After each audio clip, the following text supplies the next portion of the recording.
Très bien. Donc, on dit que, comme on a dit, il y a une couche géologique qui va préserver cette matière organique.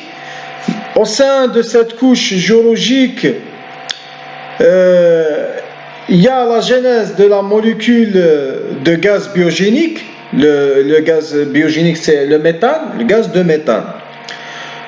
Donc, le lieu de genèse de la matière, ou bien des gaz biogéniques, cette couche géologique, elle est nommée scientifiquement comme roche-mère.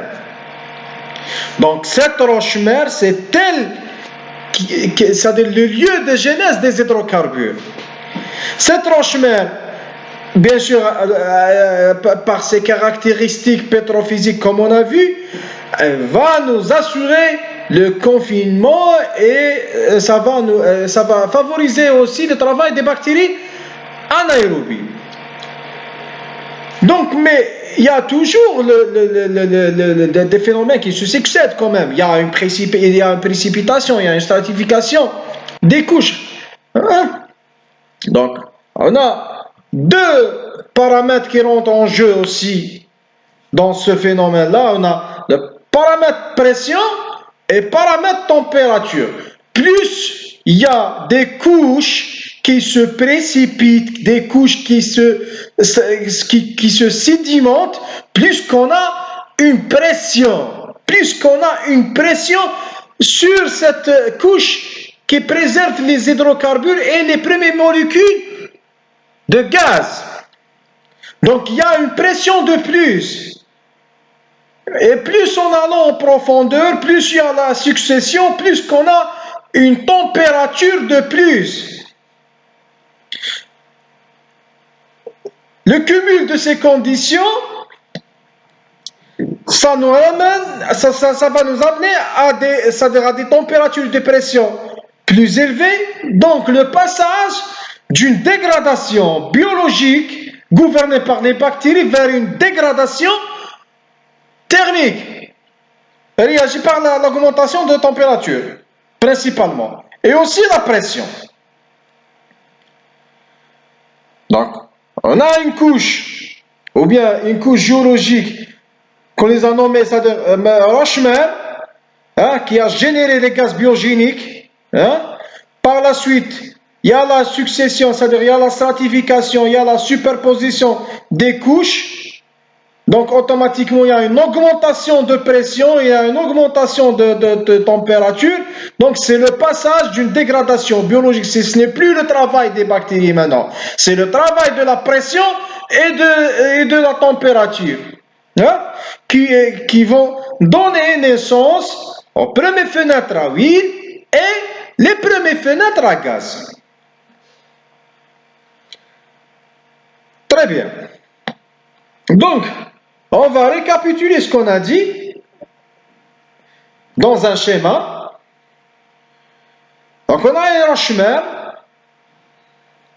Après la dégradation biogénique et dégradation thermique, on a les hydrocarbures. Hein, on a les hydrocarbures. Donc, à force, donc ces hydrocarbures, le fait qu'il y a, comme on a dit, il y a une sédimentation qui se succède quand même. Il y a une sédimentation, il y a une stratification, il y a une charge sur cette couche, ou bien sur cette roche-mère, il y a une charge. Donc là, ces hydrocarbures vont migrer. Il y aura le phénomène d'échappement de ces gaz. Donc, c'est une migration. La migration, c'est quoi? C'est le passage des hydrocarbures à partir de la roche-mère vers une autre roche. C'est le déplacement. C'est un déplacement forcé. Parce qu'il y a une charge. Parce qu'on a dit que c'est une roche non perméable. Mais le fait qu'il y a une charge, il y a un surpoids là-dedans.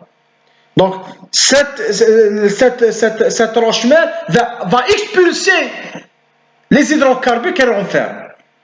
Donc, là, on parle d'une migration primaire vers une autre roche, hein, dans cette roche, si elle trouve, ces hydrocarbures vont trouver la facilité de se déplacer, etc. Donc c'est le milieu favorable. Hein? C'est le milieu favorable d'accumulation de ces hydrocarbures. Mais ils ne vont pas s'arrêter là. Donc les hydrocarbures, ils ont toujours tendance de remonter vers le haut.